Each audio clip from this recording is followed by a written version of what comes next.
Bienvenue sur le plateau des 24 heures chrono de l'International. Nous sommes à Hong Kong. Cette ancienne colonie britannique est depuis 1997 une région administrative spéciale de Chine. Hong Kong, qui signifie port au parfum, s'ouvre sur la mer de Chine et attire depuis des siècles les investisseurs du monde entier. Alors aujourd'hui, Hong Kong fait la une de la presse internationale et son avenir reste incertain. Pour en parler, j'ai le plaisir d'accueillir Jean-Yves Toulek. Bonjour. Bonjour. Vous êtes avocat solliciteur à Hong Kong et avocat français. Oui, tout à fait. Enfin, je suis avocat français, tout d'abord, et je suis solliciteur à Hong Kong maintenant depuis 8 ans, où je travaille au sein du cabinet Lefebvre-Pelletier, qui assiste les entreprises qui utilisent Hong Kong pour leur développement vers la Chine et vers le reste du sud-est asiatique. Très bien. J'ai également le plaisir d'avoir à mes côtés Laurent Serror. Vous êtes PDG de l'entreprise Outscale. Bonjour. Oui, je suis le président d'Outscale. Outscale est une société qui fournit du cloud dans divers pays, la France, les États-Unis et aujourd'hui Hong Kong. Et c'est un cloud multi-souverain dont le but est en fait de fournir des ressources d'informatique à ses clients européens, américains, etc. Très bien. Pour débuter cette émission, nous sommes en direct via Skype avec le consul général de France à Hong Kong et Macao, Monsieur Arnaud Barthélémy. Est-ce que vous nous entendez? Bonjour, je vous entends très bien. Est-ce que vous pouvez nous faire un état des lieux de la communauté française à Hong Kong? Écoutez, avec plaisir. C'est une communauté que je connais bien parce que je suis maintenant à Hong Kong depuis plusieurs années. Et ce qu'on peut dire, c'est tout d'abord que c'est une communauté qui est nombreuse. On estime qu'il y a 17 000 résidents français à Hong Kong et ça fait de nous, ça fait des Français, la deuxième communauté européenne de très loin, après les Britanniques évidemment, mais de très loin devant les Allemands ou les Italiens. Donc près de plus de 17 000 personnes, c'est une grosse communauté, c'est une communauté qui est en forte croissance, une croissance forte et continue. Depuis plus de 15 ans, cette communauté augmente et elle a encore augmenté en 2014 de plus de 6%, ce qui est beaucoup. C'est aussi une communauté qui est jeune, 30 ans d'âge en moyenne, un tiers de mineurs, beaucoup de familles avec des jeunes enfants, mais aussi beaucoup de jeunes diplômés. Et donc, c'est vraiment une belle communauté, une communauté que, pour ma part, je suis fier de représenter, et une communauté aussi qui est dynamique, parce que si on a des chiffres tels que ceux que je viens d'évoquer, c'est parce que la présence économique française à Hong Kong est forte. Il y a beaucoup d'entreprises qui sont présentes ici dans tout un tas de domaines, on pourra en parler plus tard. Et je veux finir peut-être sur un chiffre qui est, je crois, très frappant, qui est celui de nos exportations. On exporte près de 5 milliards d'euros de biens et de marchandises chaque année à Hong Kong, et donc nos exportations ont doublé en l'espace de 5 ans. C'est notre deuxième excédent commercial bilatéral au monde. Donc, pour résumer, une communauté qui est forte, parce que la présence économique, la présence des entreprises françaises à Hong Kong est très forte. Merci, Monsieur le Consul général.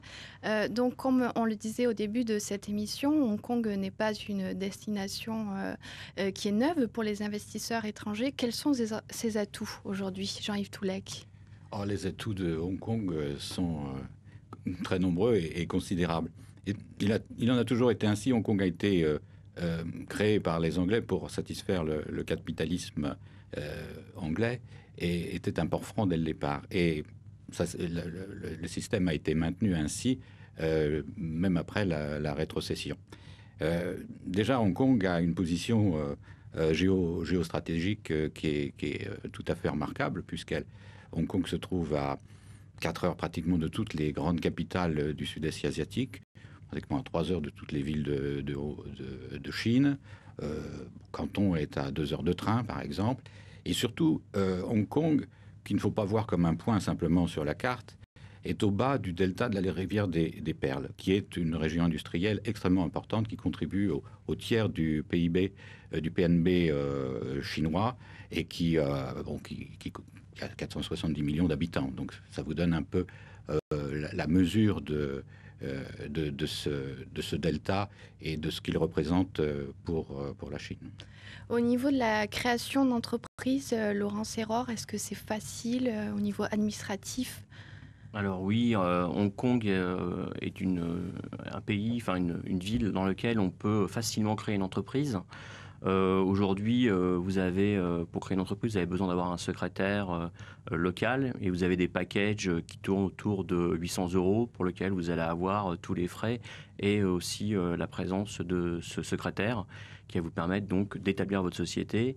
Et la seule difficulté qu'on rencontre, petite difficulté, c'est l'ouverture du compte en banque qui, elle, va prendre un peu plus de temps parce qu'il faut démontrer quels sont les bénéficiaires économiques de la société qui s'installe à Hong Kong. Au niveau de la sécurité juridique, Jean-Yves Toulek, Oui, quelle est la situation effectivement, actuelle? le droit des sociétés à Hong Kong est extrêmement flexible.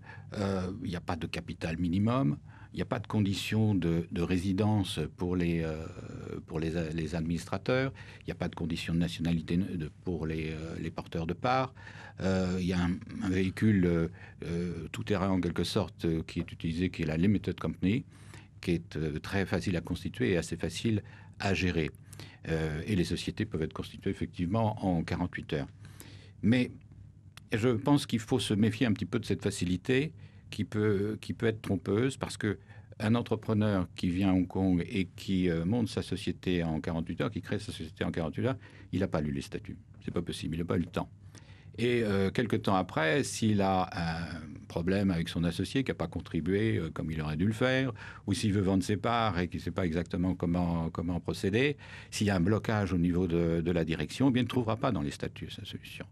Donc cela nécessite généralement l'élaboration d'autres documents et d'avoir structuré son investissement et son partenariat de manière une bonne préparation. Parce que le vide juridique qui est créé finalement par cette souplesse du droit hongkongais, eh bien il faut l'aménager, parce que ensuite, si la constitution de la société est simple, le monde des affaires est complexe, et dans un monde très concurrentiel, il faut avoir bien préparé son projet, et notamment sur le plan juridique. D'en parler plus tard.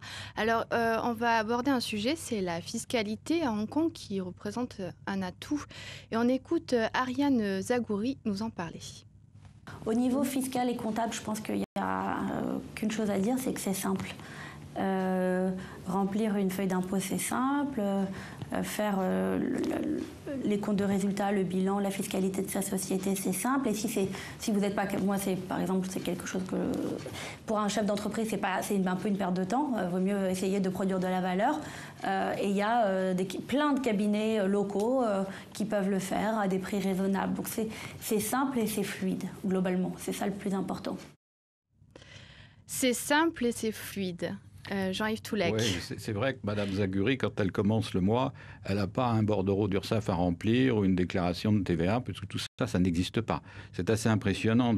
Ça donne le tournis de faire la liste de tous les impôts qui n'existent pas.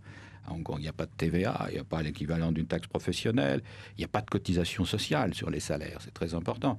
Il n'y a pas les dividendes que l'on retire de son entreprise ne sont pas taxés. Les cessions, les plus-values de cession ne sont pas taxées non plus. Il n'y a pas de droit de succession. Bon, il faut mourir, bien sûr, pour ne pas en bénéficier, mais il n'y a pas de droit de succession et il n'y a pas d'impôt sur la fortune. Donc, mais est-ce qu'on peut parler de paradis fiscal tout de même? Alors, paradis fiscal, non, parce que ce n'est pas le terme technique. Paradis fiscal, ça renvoie à l'idée d'une juridiction où il y aurait une opacité financière, où il serait difficile de connaître le nom des animateurs, où il y aurait un secret bancaire. Ce n'est pas du tout le cas de Hong Kong. Il y a une véritable transparence. D'autant que, comme le disait M. Serreur tout à l'heure, au niveau de l'ouverture du compte en banque, la banque, qui est sous une certaine pression internationale, va en fait être très indiscrète sur le projet économique. Fait, ouais. Elle va demander pour savoir exactement, elle a un pouvoir discrétionnaire pour l'ouverture du compte, et surtout elle va vouloir savoir qui sont les véritables animateurs. Il faut montrer patte blanche. Il faut montrer patte blanche, et quel que soit le millefeuille de sociétés qu'on aura pu constituer entre la société de Hong Kong et les véritables animateurs, la banque vous demandera et remontera jusqu'au bénéficiaire final.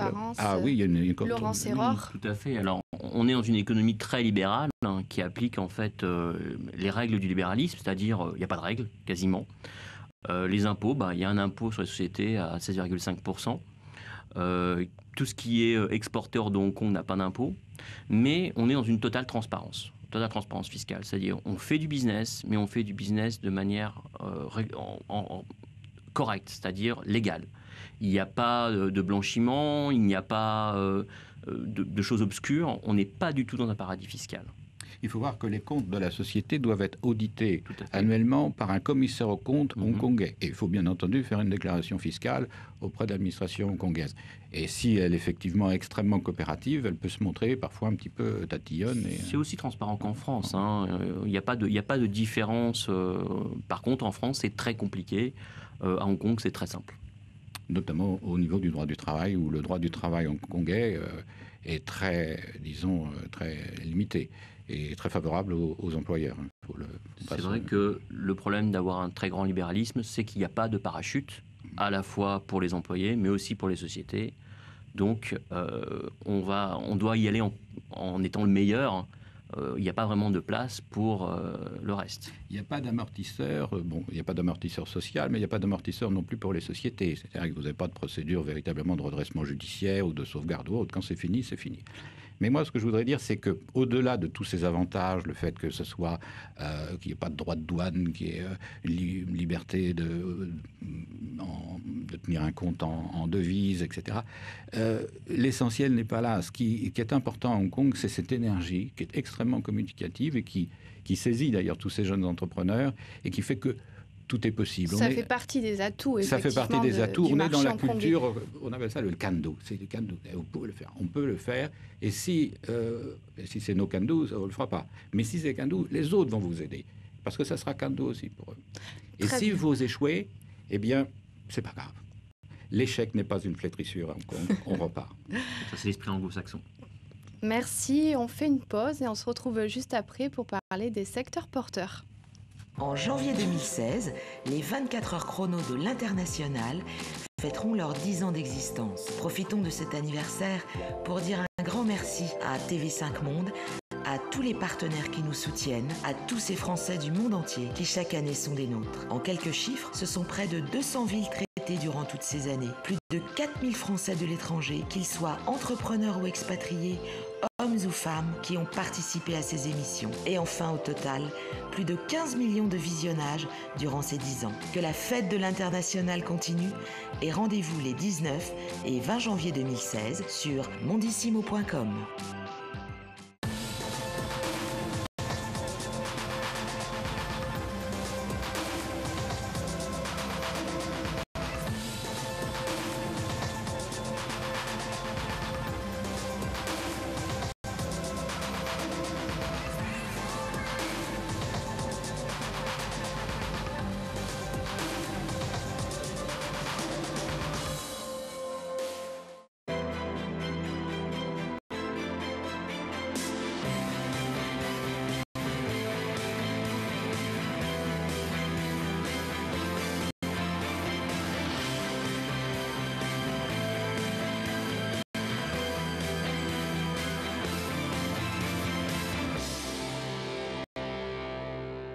De retour sur le plateau des 24 heures chrono de l'International, nous parlons de Hong Kong et on va tout de suite aborder les secteurs porteurs. Alors, quels sont les secteurs qui bougent ? Laurent Serror, vous venez d'implanter votre entreprise à Hong Kong. Pourquoi avoir choisi ce marché asiatique ? Alors, traditionnellement, Hong Kong est le moyen d'attaquer mainland China, c'est-à-dire l'intérieur de la Chine, parce que les aspects réglementaires sont beaucoup plus simples. Et donc, nous, en tant que fournisseurs d'infrastructures cloud, nous avions besoin de pouvoir accéder au marché chinois pour nos clients, qui est un marché énorme, mais dans un but qui n'est pas de vendre aux Chinois eux-mêmes, puisqu'il y a des acteurs locaux, mais pour pouvoir vendre, permettre à nos clients occidentaux, américains, européens, de vendre en fait leurs produits en ayant une localisation directement sur le territoire chinois. D'accord. Et Jean-Yves Tolec, quels sont les secteurs aujourd'hui, d'autres secteurs qui fonctionnent en Hong Kong ? Vous aviez les secteurs traditionnels, de toute façon, de Hong Kong. D'abord, la finance. Ensuite, le tourisme. Il faut voir qu'il y a 50 millions de touristes par an, dont 71% sont des Chinois. Ce qui est très favorable, d'ailleurs, pour les Français qui vendent des produits de luxe. Et ça constitue une part importante du PIB. La logistique et le commerce, bien entendu, traditionnellement, puisque c'est un port, et puis les services. Bon. Mais maintenant, le gouvernement a un peu compris avait beaucoup investi dans les infrastructures, où les Français d'ailleurs sont bien représentés, dans les projets d'infrastructures, mais s'est rendu compte que finalement, Hong Kong est bien équipé, mais l'avenir, c'est pas simplement les infrastructures. Et maintenant, ils se tournent vers les économies de la connaissance et je détourne un peu d'ailleurs de leur laisser-faire parce qu'ils voudraient maintenant être un peu plus proactifs au niveau des nouvelles technologies, de la recherche, etc. Pour l'instant, ce n'est pas encore peut-être totalement convaincant, mais il y a une volonté politique à ce niveau-là d'aller vers les nouveaux secteurs porteurs des nouvelles technologies. D'accord, voilà, les Français, les entrepreneurs français sont prévenus. Merci Jean-Yves Toulec d'être venu sur ce plateau pour nous parler de Hong Kong et de ses atouts. Nous allons écouter une vidéo d'Oriane Chenin qui nous parle des pièges à éviter à Hong Kong. Quels sont les défis quand on s'installe à Hong Kong? Bien évidemment, ils sont nouveaux. Hong Kong, c'est du grand export. Il faut être préparé, il faut avoir compris quelle est sa stratégie, il faut avoir compris quels sont les concurrents sur le marché. Souvent venir avec déjà quelques clients, des clients français, peut particulièrement aider puisque ça permet de financer le coût de la structure. À Hong Kong, le point noir, si je puis dire, s'il y en avait un, ce serait le coût de l'immobilier. Il est très cher de se loger, il est très cher de payer ses bureaux et les prix du retail sont aussi particulièrement élevés. Bien évidemment, c'est vrai que comme c'est un marché aujourd'hui ouvert, il est intéressant de savoir par exemple que le gouvernement de Hong Kong confie la moitié de ce qu'il construit à des sociétés étrangères, notamment à une société française. C'est un marché donc très ouvert, avec beaucoup d'argent, donc c'est un marché qui attire beaucoup, c'est un marché qui est hautement compétitif. Et aujourd'hui, ce qui est important à Hong Kong, c'est pas tellement de trouver ses clients, parce que les clients sont là, les clients sont hongkongais ou les clients sont également chinois. Il y a eu pas loin de 50 millions de Chinois depuis le début de l'année 2014. Ils sont encore en augmentation. On annonce 100 millions de Chinois en 2023. Il y a également un très grand nombre de sociétés ici. Donc le problème n'est pas le client. Le problème est faire face à la compétitivité, être meilleur que les autres, être différent, être différenciant et se faire connaître dans un marché où effectivement il y a énormément de gens. De retour sur ce plateau, nous parlons de Hong Kong et j'ai le plaisir d'avoir à mes côtés Pierre Sellier. Vous êtes directeur de l'agence de communication Influence 360. Oui, bonjour. Effectivement, je suis directeur d'Influence, qui est une agence globale de communication qui propose des services en marketing, en événementiel et en relations publiques. Et je suis installé maintenant à Hong Kong depuis 2 ans. Donc, en réaction à ce que disait Oriane Chenin, quels sont les pièges à éviter? Est-ce que Hong Kong est un marché très concurrentiel? Hong Kong, c'est un marché concurrentiel. C'est surtout, il ne faut pas l'oublier, un petit marché quand on reste sur la ville de Hong Kong. Hong Kong, comme vous le disiez tout à l'heure, c'est une bonne tête de pont pour rentrer dans le marché chinois ou alors se développer dans le reste de l'Asie. Mais Hong Kong, à proprement parler, c'est que 7 millions d'habitants, donc c'est un marché extrêmement limité. C'est un marché aussi qui est difficile à pénétrer. C'est un marché qui a une forme de protectionnisme à la fois culturel, parce que les Hongkongais fonctionnent beaucoup à la confiance. C'est une société qui, quand vous voulez faire du business avec des Hongkongais, il faut montrer patte blanche. C'est ce qu'on disait tout à l'heure pour ouvrir un compte en banque. Il faut se faire connaître auprès des Hongkongais, gagner leur confiance.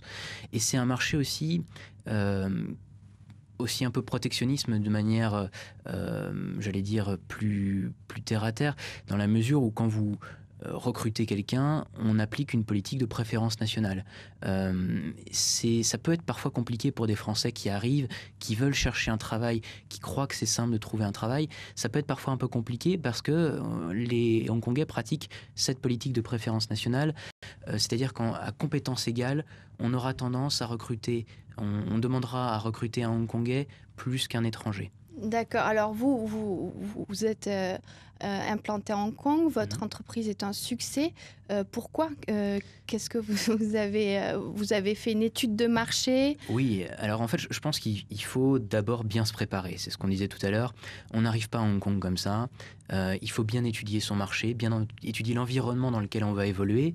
Hong Kong, c'est un marché extrêmement compétitif. Personne ne vous attend à Hong Kong.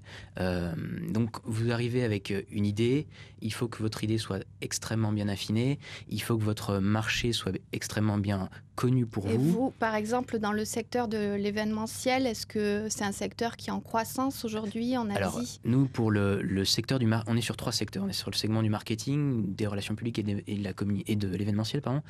Le marché du marketing, c'est un marché qui est en croissance de 7% par an. Le marché de l'événementiel, c'est un marché qui est en croissance de 14% par an. À titre de comparaison, le marché de l'événementiel en France est en décroissance de 18%, c'est les chiffres de l'année dernière. Donc c'est une contraction du marché qui est extrêmement importante. Et quand on compare avec ce qui se passe à Hong Kong, il n'y a pas photo. Et je pense que c'est pour ça aussi que ça attire énormément d'acteurs du secteur de la communication. Je pense qu'il y a cet élément-là qui est un facteur décisif. Et puis il y a aussi le fait que Hong Kong, c'est une place qui bouge. Il y a énormément de projets qui sont dans les cartons. Le gouvernement hongkongais souhaite transformer le visage de la ville et lui donner un aspect beaucoup plus culturel. Je pense notamment au projet du M+, qui est l'équivalent du MoMA new-yorkais, qui va émerger du côté de Tim Chalsoy et qui va générer énormément de projets bis autour de celui-ci et qui va être un facteur de croissance pour beaucoup d'entreprises, notamment dans le domaine de la communication. Très bien. On fait une pause et on se retrouve juste après pour continuer à parler de ces zones d'ombre à Hong Kong.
La CFE, votre sécurité sociale jusqu'au bout du monde. De retour sur le plateau des 24 heures chrono, donc nous parlons de Hong Kong. Est-ce qu'il y a d'autres difficultés que l'on peut rencontrer à Hong Kong? Par exemple, la location pour un bureau? Alors, la difficulté qu'on a à Hong Kong sur l'immobilier, c'est qu'il n'y a pas de bails commerciaux, ce qui veut dire que votre loyer peut augmenter énormément au bout de 2-3 ans. Ce qui peut obliger de déménager les locaux d'une entreprise. Alors pour une entreprise, c'est pas trop grave. Par contre, si c'est un restaurant, là, c'est plus compliqué. L'autre sujet, en fait, qu'on rencontre, c'est 2 points. La langue. C'est une ancienne colonie britannique, mais ça ne veut pas dire que tout le monde parle anglais. La langue parlée à Hong Kong, c'est le cantonais, c'est pas le mandarin. Donc ça veut dire que si on veut travailler avec la Chine, il faut avoir des gens qui sont bilingues, enfin qui en tout cas parlent mandarin. L'autre problème qu'on rencontre... Le mandarin, c'est la langue d'affaires. C'est la langue de mainland China, de la Chine intérieure en fait. Et donc le cantonais est plus la langue qui est parlée à Hong Kong. Donc en fait, vous êtes en Chine, mais vous n'avez pas vraiment la même langue. Déjà, ça c'est un point différenciant assez important. L'autre problème, ça peut être aussi le problème de culture. Comme on disait tout à l'heure, il faut se faire accepter. Il y a beaucoup d'affect finalement mis dans le business, mais la culture est extrêmement importante. Quand quelqu'un à Hong Kong va vous dire oui, ça ne veut pas dire nécessairement qu'il va le faire, ça veut dire qu'il a compris votre demande. Donc il y a des choses comme ça qu'il faut prendre en compte lorsqu'on travaille à Hong Kong. Pierre Sellier, est-ce que vous avez noté des différences culturelles? Oui, par exemple au effectivement, niveau de la la hiérarchie aussi? Oui, alors juste une précision sur la langue. La langue, pour que tout le monde comprenne, la langue des affaires à Hong Kong, c'est quand même l'anglais. La langue des affaires en Chine, c'est le mandarin. Maintenant, il faut savoir qu'il y a énormément de Hongkongais qui parlent le cantonais. Donc, parfois, il y a des problèmes de compréhension. Moi, je repense à une petite anecdote. On a organisé bon nombre d'événements. Il y avait un événement où on avait 12 personnes sur site. La moitié des personnes que je devais gérer ne parlaient pas l'anglais. C'est une réalité, et ça, il faut le prendre en compte. Pour les autres problèmes, les différences, ce sont des différences culturelles, et notamment pour le management. Il faut savoir qu'un Hongkongais, vous ne le managez pas comme un Français. Le Hongkongais va avoir une tendance à vouloir faire comme il veut faire, plus que comme il faudrait faire, mais il pensera bien faire. Alors que le Français, quand vous lui dites quelque chose, il le fait généralement comme vous le souhaitez. Voilà, ce sont des différences à prendre en compte, à anticiper. Ça vous apprend aussi à manager des équipes différemment, à prendre en compte une méthode de management qui est différente. Donc ça, je pense que c'est une autre différence. Et puis, il faut savoir que les Hongkongais, ce sont de très bons exécutants. Donc, quand ils ont compris votre demande, c'est ce qu'on disait tout à l'heure, quand ils ont compris votre demande, ils vont parfaitement la respecter généralement. Maintenant, Donc ça, c'est une chose à savoir. Voilà, Très bien, ce merci. sont des différences. Merci Laurent Serror d'être venu sur ce plateau pour nous parler de Hong Kong. Merci Pierre Sellier. Merci à vous. On fait une pause et on se retrouve juste après pour faire un point sur l'actualité à Hong Kong.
De retour sur le plateau des 24 heures chrono de l'International, nous allons faire un point sur l'actualité à Hong Kong et pour en parler, j'ai le plaisir d'accueillir Jean-François Huchet.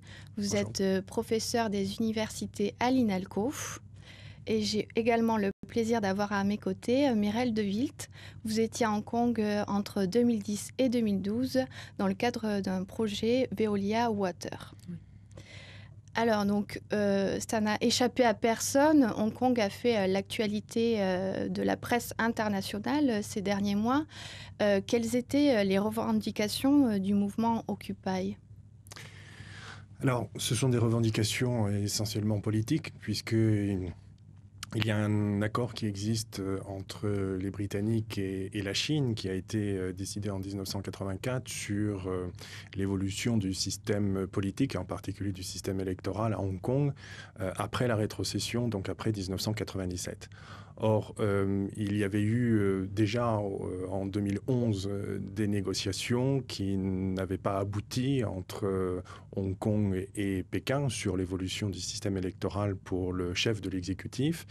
Et nous avons eu donc au tout début septembre une décision de Pékin de ne pas faire évoluer ce système électoral et de conserver un système qui n'est pas, on peut le dire, très démocratique. Donc il y a eu des revendications d'un mouvement qui s'appelle Occupy Central, mais c'est un mouvement qui a aussi été animé par les étudiants, par les jeunes générations. On peut dire même que le mouvement démocrate politique qui est représenté à l'Assemblée locale a été très largement débordé par justement cette jeune génération qui a voulu pousser plus loin et qui a voulu justement monter au créneau frontalement avec l'exécutif à Hong Kong qui était plutôt rangé derrière Pékin. Meral, quand vous étiez à Hong Kong, est-ce que vous en avez entendu parler? Est-ce que déjà c'était dans les bouches des Hongkongais? Alors, de point de vue de ce que j'ai pu voir au jour le jour, parce que je côtoyais des Hongkongais au travers d'activités, on va dire, musicales, comme j'étais dans un orchestre avec des Hongkongais. Et c'est vrai que dans la vie de tous les jours, c'était pas du tout un sujet qu'ils abordaient. Pour eux, ils ont leur entité à part entière. Et de la même façon, il est vrai qu'au travail, on voit réellement qu'il y a deux entités, deux identités séparées entre les Chinois et les Hongkongais. Et on sent vraiment deux cultures différentes. Et comme on a pu aussi l'entendre précédemment, également deux langues totalement différentes, qui fait qu'on parle de deux entités, deux identités complètement séparées, oui. Très bien. Aujourd'hui, quelle est la situation actuelle à Hong Kong? Alors, comme vous avez pu le voir dans l'actualité, le mouvement s'est désormais essoufflé. Les principaux points névralgiques qui étaient occupés par le mouvement aujourd'hui se sont terminés. Ils ne sont plus occupés. Ils occupaient quand même tout le quartier d'Admiralty qui est en plein centre de Hong Kong, qui est tout près du quartier des affaires de Central. Il y avait aussi d'autres points du côté de Mong Kok, qui est un quartier très, très commerçant, et puis du côté de Causeway Bay. Donc tout ça maintenant est terminé. On va passer désormais à partir du mois de mars sur une étape qui est plus politique, puisque le texte qui a été présenté par Pékin au mois de septembre va être discuté au sein de l'Assemblée législative locale. Donc ça, c'est la prochaine étape? Tout à fait. Il y a un risque très fort d'ailleurs que ce texte soit repoussé, puisque les partis démocrates ont la possibilité de bloquer ce texte, puisqu'ils sont en nombre suffisant pour justement ne pas le voter, ce qui voudrait dire qu'on resterait sur un statu quo politique qui serait d'ailleurs un peu plus clair, puisque ça permettrait aux deux, à Pékin justement, de dire que les démocrates ne veulent pas une évolution, et aux démocrates de dire que Pékin n'a pas joué le jeu par rapport à la signature de l'accord sino-britannique de 1984. Très bien. Donc, ça pourrait effectivement entraîner une crise identitaire et économique, parce que pour l'instant, on n'a pas de photos précises de ce que sera Hong Kong après 2047. Et du coup, on va écouter une vidéo sur le coût du logement. Bonjour Paris, je m'appelle Arnaud, j'ai 27 ans et ça fait 3 ans que je suis à Hong Kong et je travaille actuellement dans un fleuron des vins et spiritueux, Pernod Ricard. Il y a deux aspects par rapport au coût de la vie à Hong Kong. Tout d'abord, Hong Kong est connu pour être l'une des villes les plus chères au monde en termes de loyer, et d'ailleurs on le ressent. Beaucoup de Français se mettent en colocation avant 30 ans ou se mettent dans des petits studios. Il faut compter pour un studio d'à peu près 25 mètres carrés, faut compter minimum 1500 € en général pour être dans un quartier assez central, donc c'est quand même très très cher. Mais à part le loyer, le coût des transports, que ce soit le taxi ou le métro, on va dire que c'est vraiment moitié prix par rapport à la France. Pour un ticket de métro basique, on compte 80 centimes d'euros, ce qui est évidemment beaucoup plus cher en France. Pareil pour les taxis. Par rapport au coût de la vie, de la restauration, de la nourriture, on peut manger pour rien à Hong Kong et très bien manger pour 2 €, à condition de manger local. Si vous voulez manger, aller dans des restaurants français qui ouvrent en permanence à Hong Kong, ça va être un peu plus cher. Évidemment, les restaurants gastronomiques vont être très chers, mais proposent des formules assez attractives lors du déjeuner. Meral, quels sont les quartiers que vous conseillez à Hong Kong? Vous-même, vous habitiez où? Alors à Hong Kong, moi j'habitais dans les hauteurs de Central, dans le quartier qui s'appelle Soho. Alors comme on le voyait dans la vidéo précédemment, il est vrai que le coût est relativement élevé, parce que pour un 35 mètres carrés, donc dans ce quartier de Soho, c'était l'équivalent de 2200 €. Après, il y a des quartiers qui sont très bien aussi, dans des quartiers plus chinois, sur les nouveaux territoires, où on va payer un petit peu moins cher.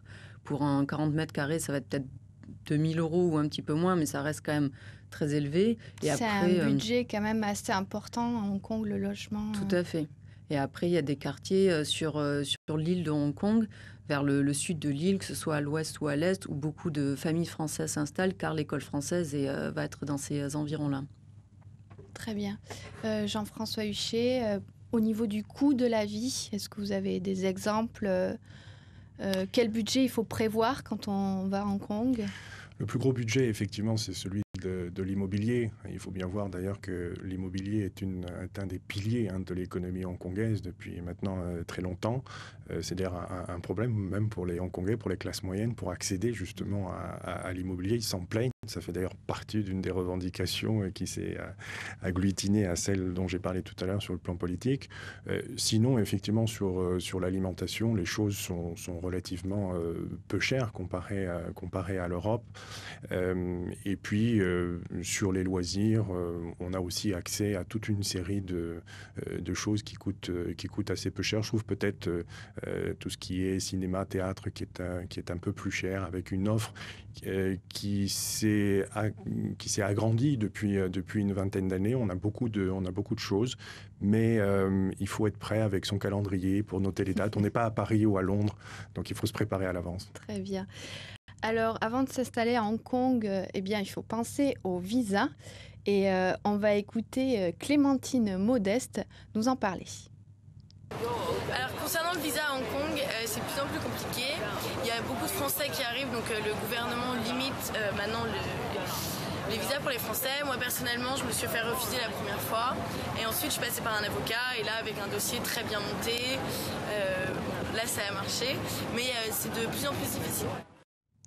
Merel, quels sont les documents que vous avez dû fournir pour obtenir ce visa ? Alors, outre des papiers d'identité, donc en règle comme d'habitude, le plus important dans le cadre d'un projet comme ça où on part travailler en expatriation, c'est qu'il faut pouvoir justifier qu'on va faire un travail que ne pourrait pas faire un local sur place. Donc, il s'agissait de fournir les copies des diplômes, des CV et toute une description de la fiche de poste qu'on allait effectuer sur place à Hong Kong. D'accord. Et quel type de visa il existe pour partir en Hong Kong ? Est-ce que ça diffère si l'on est expatrié, si l'on est un entrepreneur ? Jean-François Huchet.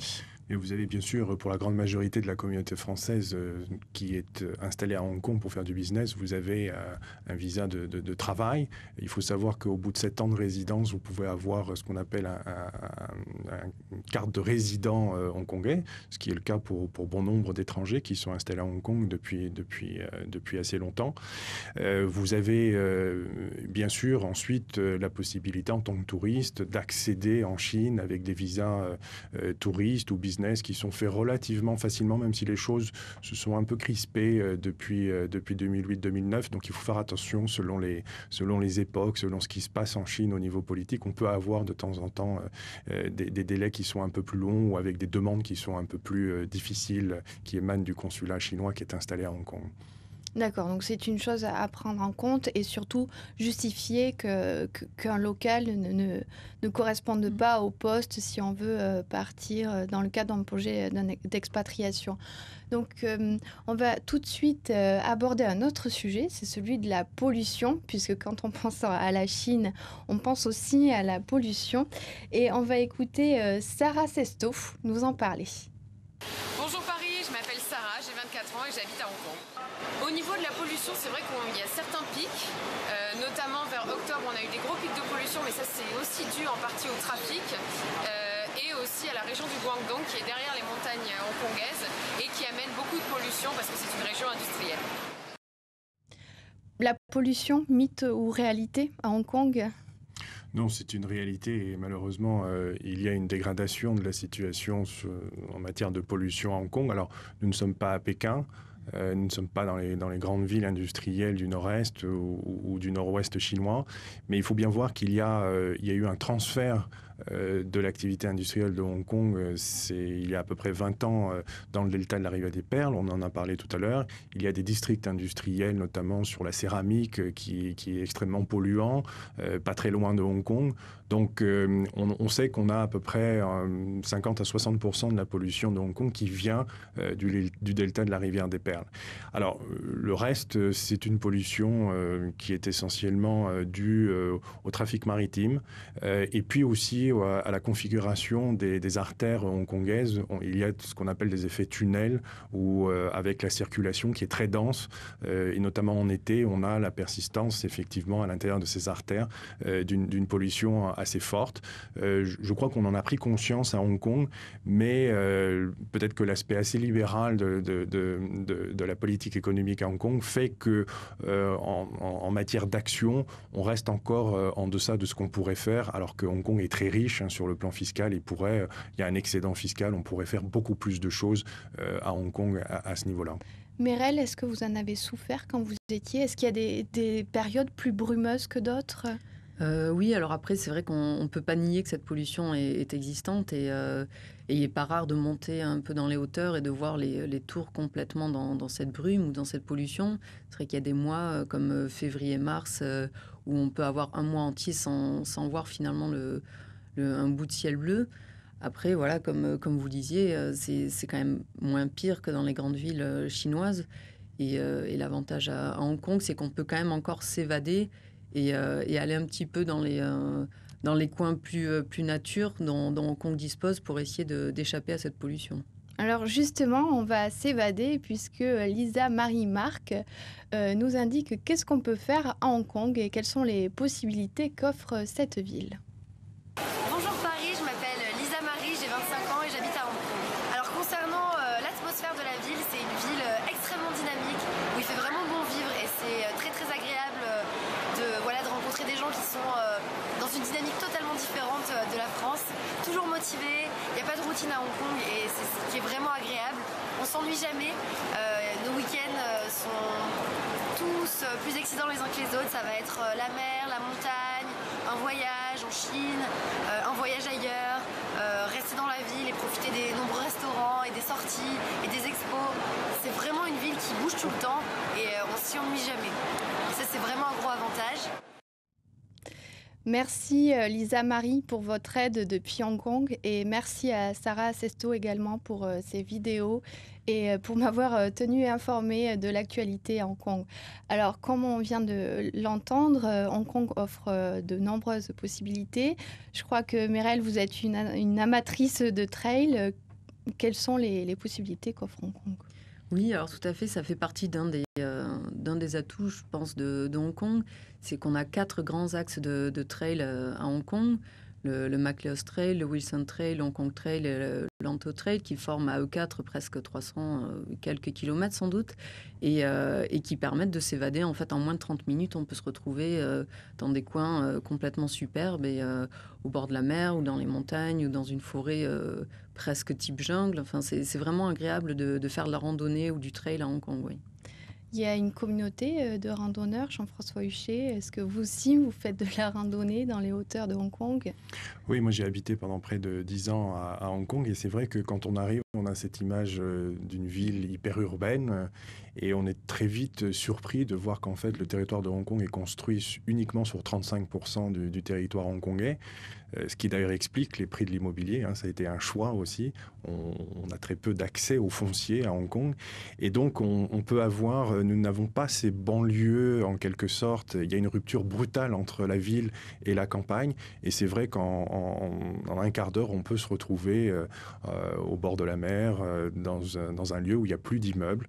Et donc, on a la possibilité, durant les week-ends, d'accéder à cet espace vert. C'est très, très agréable. Et les Hongkongais sont des grands marcheurs, on rencontre vraiment beaucoup de monde. Il y a aussi l'organisation effectivement de marches chaque année, différents événements qui permettent justement de s'évader sans quitter le territoire de Hong Kong, ce qui est très appréciable. Bien, on va se quitter dans les hauteurs de Hong Kong. Merci Meryl de Wilt d'être venue sur ce plateau pour nous parler de Hong Kong.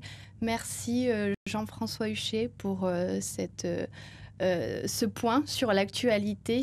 On se quitte et puis vous restez en ligne puisqu'on part à Bakou en Azerbaïdjan.